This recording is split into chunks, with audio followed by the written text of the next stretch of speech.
ನಮಸ್ತೆ ಎಲ್ರಿಗೂ, ನಾನು ಶೋಭಾ. ಈ ಒಂದು ಬೇಸಿಗೆ ಕಾಲಕ್ಕೆ ತಪ್ಪದೆ ಎಲ್ಲರೂ ಮನೆಯಲ್ಲೂ ಮಾಡಬೇಕಾದಂತಹ ಒಂದು ಸಾಂಬಾರ್ ರೆಸಿಪಿ ಅಂದರೆ ಅದು ಮಜ್ಜಿಗೆ ಹುಳಿ. ಮಜ್ಜಿಗೆ ಹುಳಿ ಅಂದರೆ ಒಬ್ಬೊಬ್ಬರು ಒಂದೊಂದು ವಿಧಾನದಲ್ಲಿ ಮಾಡ್ತಾರೆ. ಆದರೆ ಒಂದು ಸಲ ಈ ವಿಧಾನದಲ್ಲೂ ಕೂಡ ಟ್ರೈ ಮಾಡಿ, ತುಂಬ ರುಚಿಯಾಗಿ ತುಂಬ ಸಿಂಪಲಾಗಿ ಮಾಡ್ಕೋಬೋದು. ಬಿಸಿ ಬಿಸಿ ಮುದ್ದೆಗಾಗ್ಬೋದು, ರೈಸ್ಗೆ ತುಂಬ ರುಚಿಯಾಗಿರುತ್ತೆ. ಇವಾಗ ಈ ಮಜ್ಜಿಗೆ ಹುಳಿ ಮಾಡ್ಕೊಳ್ಳೋದಕ್ಕೆ ಮೊದಲು ನಾನಿಲ್ಲಿ ಮಜ್ಜಿಗೆನ ತೋರಿಸ್ತಾ ಇದ್ದೀನಿ. ಸುಮಾರಾಗಿ ಒಂದು ಅರ್ಧ ಲೀಟ್ರ್ ಆಗುವಷ್ಟು ಮೊಸರಿಂದ ಮಜ್ಜಿಗೆ ರೆಡಿ ಮಾಡಿ ಇಟ್ಕೊಂಡಿದ್ದೀನಿ. ಮೊಸರನ್ನ ಮೊದಲು ನಾವು ಸ್ವಲ್ಪ ಮಿಕ್ಸಿ ಜಾರ್ಗೆ ಹಾಕ್ಕೊಂಡು ಒಂದೆರಡು ಸುತ್ತು ಗ್ರೈಂಡ್ ಮಾಡ್ತು ಅಂದರೆ ಮಜ್ಜಿಗೆ ರೆಡಿ ಆಗೋಗುತ್ತೆ. ಮಜ್ಜಿಗೆ ಬಂದು ತೆಳುವಾಗಿರಬಾರ್ದು, ಗಟ್ಟಿಯಾಗಿರಬೇಕು.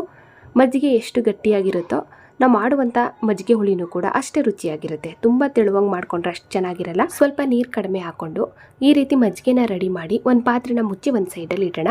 ಇವಾಗ ಮಜ್ಜಿಗೆ ಹುಳಿ ಮಾಡ್ಕೊಳ್ಳೋದಕ್ಕೆ ಚಿಕ್ಕದಾಗಿ ಒಂದು ಮಸಾಲೆನ ಗ್ರೈಂಡ್ ಮಾಡ್ಕೊಳ್ಳೋಣ.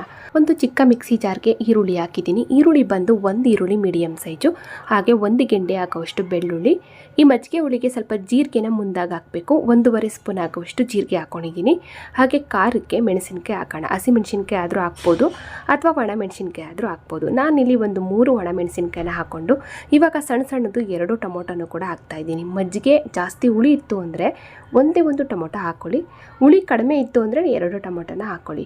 ಇವಾಗ ಸ್ವಲ್ಪ ನಾನು ಕೊತ್ತಂಬರಿ ಸೊಪ್ಪು ಹಾಕಿ ಸ್ವಲ್ಪ ನೀರು ಹಾಕ್ಕೊಂಡು ಈ ಮಸಾಲೆನ ತುಂಬ ನುಣ್ಣಗೆ ರುಬ್ಬಬಾರ್ದು, ತರಿಯಾಗಿರಬೇಕು. ಇವಾಗ ನೋಡಿದ್ರಲ್ಲ, ಈ ರೀತಿ ನಾನು ಸಿಂಪಲ್ಲಾಗಿ ಒಂದು ಮಸಾಲೆನ ರೆಡಿ ಮಾಡ್ಕೊಂಡಿದ್ದೀನಿ. ನೋಡಿ, ತರಿಯಾಗಿರಬೇಕು. ತುಂಬ ನುಣ್ಣಗೆ ಮಸಾಲೆನ ಗ್ರೈಂಡ್ ಮಾಡ್ಕೋಬಾರ್ದು. ನೋಡಿ, ಈ ರೀತಿಯಾಗಿದ್ದರೆ ಸಾಕು. ಇವಾಗ ಇದನ್ನ ಹಾಗೆ ಒಂದು ಸೈಡಲ್ಲಿಟ್ಟು ನೆಕ್ಸ್ಟು ಗ್ಯಾಸ್ ಆನ್ ಮಾಡಿ ಒಂದು ಪಾತ್ರೆನ ಬಿಸಿಟ್ಟು 1-2 ಸ್ಪೂನ್ ಎಣ್ಣೆ ಹಾಕಿದ್ದೀನಿ. ಎಣ್ಣೆ ಚೆನ್ನಾಗಿ ಬಿಸಿ ಆಗಬೇಕಾದ್ರೆ ಸಾಸಿವೆ ಹಾಕೋಣ. ಸಾಸಿವೆ ಚೆನ್ನಾಗಿ ಸಿಡಿಬೇಕು ಚಿಟಪಟ ಅಂತ. ಸಾಸಿವೆ ಚೆನ್ನಾಗಿ ಸಿಡಿಯೋದ್ರಿಂದ ಆ ಸಾಸಿವೆನಲ್ಲಿ ಇರುವಂಥ ಘಮ ಆಚೆ ಬರುತ್ತೆ. ಇವಾಗ 1-2 ಸ್ಪೂನು ಕಡಲೆಬೇಳೆ ಹಾಕ್ಕೊಂಡಿದ್ದೀನಿ. ಹಾಗೆ ಒಂದು 4 ತುಂಡು ಒಣಗಿನ ಮೆಣಸಿನ್ಕಾಯಿ, ಸ್ವಲ್ಪ ಕರಿಬೇವಿನ ಸೊಪ್ಪು ಹಾಕಿ ನೋಡಿ ಜಸ್ಟ್ ಈ ರೀತಿ ಚೆನ್ನಾಗಿ ಮಿಕ್ಸ್ ಮಾಡಿಕೊಂಡು ಇವಾಗ ಇದಕ್ಕೆ ನಾವು ಗ್ರೈಂಡ್ ಮಾಡಿದಂಥ ಈ ಮಸಾಲೆನ ಹಾಕೋಣ. ಎಲ್ಲ ಮಸಾಲೆನೂ ಕೂಡ ಹಾಕ್ತಾಯಿದ್ದೀನಿ. ನೀರೆಲ್ಲ ಏನು ಸೇರಿಸೋದು ಬೇಡ, ಸ್ವಲ್ಪನೂ ಕೂಡ ನೀರು ಹಾಕಬಾರ್ದು. ಸ್ವಲ್ಪ ಆ ಪಾತ್ರೆನ ತೊಳೆದು ನೀರು ಹಾಕ್ಕೊಂಡು ಚೆನ್ನಾಗಿ ಮಿಕ್ಸ್ ಮಾಡಿಕೊಂಡು ಇದನ್ನು 1-2 ಕುದಿ ನಾವು ಚೆನ್ನಾಗಿ ಕುದಿಸ್ಕೋಬೇಕು. ಯಾಕೆಂದರೆ ಎಲ್ಲ ಪದಾರ್ಥನೂ ಹಸಿದೆ ಗ್ರೈಂಡ್ ಮಾಡಿರ್ತೀವಲ್ವ, ಹಾಗಾಗಿ ಸ್ವಲ್ಪ ಇದನ್ನು 1-2 ಕುದಿ ಚೆನ್ನಾಗಿ ಕುದಿಸ್ಕೊಳ್ಳೋಣ. ಒಂದು ಪಾತ್ರೆನ ಮುಚ್ಚಿ ಮಧ್ಯೆ ಚೆನ್ನಾಗಿ ಮಿಕ್ಸ್ ಮಾಡ್ಕೊತಾ ಇವಾಗ ಇದಕ್ಕೆ ಉಪ್ಪೆಲ್ಲ ಏನು ಸೇರಿಸೋದು ಬೇಡ. ಮಜ್ಜಿಗೆ ಸೇರಿಸಿದ ಮೇಲೆ ಉಪ್ಪು ಹಾಕಿ ರೆಡಿ ಮಾಡ್ಕೊಳ್ಳೋಣ.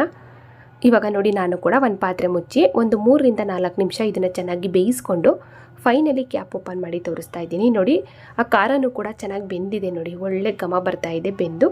ಈ ರೀತಿ ನಾವು ಚೆನ್ನಾಗಿ ಬೇಯಿಸ್ಕೋಬೇಕು. ಇವಾಗ ಒಂದು ಸಲ ನಾವು ಚೆನ್ನಾಗಿ ಮಿಕ್ಸ್ ಮಾಡಿಕೊಂಡು ಇದನ್ನು ಗ್ಯಾಸ್ ಆಫ್ ಮಾಡಿ ಕಂಪ್ಲೀಟಾಗಿ ತಣ್ಣಗಾಗೋದಕ್ಕೆ ಬಿಡಬೇಕು. ತಣ್ಣಗಾಗೋಷ್ಟರೊಳಗೆ ನಾವು ಮುದ್ದೆ ರೈಸು ರೆಡಿ ಮಾಡ್ಕೋಬೋದು. ಇದನ್ನು ಹಾಗೆ ಬಿಡೋಣ. ಸ್ವಲ್ಪ ತಣ್ಣಗಾದ್ಮೇಲೆ ಮಜ್ಜಿಗೆ ಸೇರಿಸೋಣ.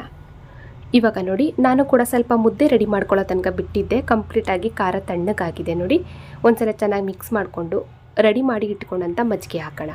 ಎಲ್ಲ ಮಜ್ಜಿಗೆನೂ ಕೂಡ ಸೇರಿಸ್ತಾ ಇದ್ದೀನಿ. ಮತ್ತು ಇಷ್ಟೊಂದು ಗಟ್ಟಿ ಬೇಡ ಅಂದರೆ ಸ್ವಲ್ಪ ನೀರು ಹಾಕ್ಕೊಂಡು ತೆಳುವಾಗಿ ಬೇಕಾದರೂ ಮಾಡ್ಕೋಬೋದು. ಮುದ್ದೆಗೆ ಮಾಡೋದಾದರೆ ನೀವು ನೀರೆಲ್ಲ ಏನೂ ಸೇರಿಸ್ಬೇಡಿ, ಗಟ್ಟಿಯಾಗಿದ್ದಷ್ಟು ಚೆನ್ನಾಗಿರುತ್ತೆ. ಬರೀ ರೈಸಿಗೆ ಮಾಡಿಕೊಂಡ್ರೆ ಸ್ವಲ್ಪ ನೀರು ಹಾಕ್ಕೊಂಡು ತೆಳುವಾಗಿ ಬೇಕಾದರೂ ಮಾಡ್ಕೋಬೋದು. ಇವಾಗ ರುಚಿಗೆ ಉಪ್ಪು ಹಾಕಿದ್ದೀನಿ. ಕೊನೆಯದಾಗಿ ಸ್ವಲ್ಪ ಕೊತ್ತಂಬರಿ ಸೊಪ್ಪನ್ನು ಕೂಡ ಹಾಕಿದ್ದೀನಿ. ನೋಡಿ, ಇಷ್ಟೇ. ಇದು ಚೆನ್ನಾಗಿ ಮಿಕ್ಸ್ ಮಾಡ್ಕೊಳ್ಳೋದಷ್ಟೇ. ತುಂಬ ರುಚಿಯಾಗಿರುತ್ತೆ. ಈ ಒಂದು ಬೇಸಿಗೆ ಕಾಲಕ್ಕೆ ತಪ್ಪದೆ ಎಲ್ಲರೂ ಮನೆಯಲ್ಲೂ ಮಾಡಬೇಕಾದಂತಹ ಒಂದು ಸಾಂಬಾರ್ ರೆಸಿಪಿ ಅಂದರೆ ಅದು ಮಜ್ಜಿಗೆ ಹುಳಿ. ಒಬ್ಬೊಬ್ಬರು ಒಂದೊಂದು ವಿಧಾನದಲ್ಲಿ ಮಾಡ್ತಾರೆ ಮಜ್ಜಿಗೆ ಹುಳಿ ಅಂದರೆ. ಒಂದ್ಸಲ ತಪ್ಪದೆ ಈ ವಿಧಾನದಲ್ಲೂ ಕೂಡ ಟ್ರೈ ಮಾಡಿ ನೋಡಿ. ತುಂಬ ರುಚಿಯಾಗಿರುತ್ತೆ. ಬಿಸಿ ಬಿಸಿಯಾದ ಮುದ್ದೆಗೆ ಹಾಕ್ಬೋದು, ರೈಸ್ಗೆ ತುಂಬ ಚೆನ್ನಾಗಿರುತ್ತೆ. ಟ್ರೈ ಮಾಡಿ. ಈ ರೀತಿ ಮುದ್ದೆ ಮತ್ತು ಮಜ್ಜಿಗೆ ಹುಳಿಗೆ ಕಾಂಬಿನೇಷನ್ ಅಂದರೆ ಹುಳ್ಳಿಕಾಳು ಹಪ್ಪಳ. ಈ ಥರ ಒಂದು ಸಾಂಬಾರು ಮುದ್ದೆ ಅದ್ರ ಜೊತೆಗೆ ಹುಳ್ಳಿಕಾಳು ಹಪ್ಪಳ ಇತ್ತು ಅಂದರೆ ಈ ಒಂದು ಬೇಸಿಗೆ ಕಾಲಕ್ಕೆ ಇದ್ರ ಮುಂದೆ ಬೇರೆ ಯಾವ ಊಟನೂ ಬೇಡ, ಅಷ್ಟು ರುಚಿಯಾಗಿರುತ್ತೆ. ಜೀರ್ಣನೂ ಕೂಡ ತುಂಬ ಚೆನ್ನಾಗಾಗುತ್ತೆ. ಟ್ರೈ ಮಾಡಿ. ಇವತ್ತಿನ ಈ ರೆಸಿಪಿ ನಿಮಗೆಲ್ಲರಿಗೂ ಇಷ್ಟ ಆಯಿತು ಅನ್ಕೋತೀನಿ. ಇಷ್ಟ ಆದರೆ ಲೈಕ್ ಮಾಡಿ, ಶೇರ್ ಮಾಡಿ. ಹಾಗೆ ಇದೇ ರೀತಿ ಇನ್ನಷ್ಟು ಈಜಿ ರೆಸಿಪಿಗಳಿಗಾಗಿ ನೋಡಿ ತಿಳಿ ಮಾಡಿ ಕಲಿ ಚಾನಲ್ನ ಸಬ್ಸ್ಕ್ರೈಬ್ ಮಾಡ್ಕೊಳ್ಳಿ. ಹಾಗೆ ಬೆಲ್ ಬಟನ್ನು ಕೂಡ ಕ್ಲಿಕ್ ಮಾಡಿ. Thank you.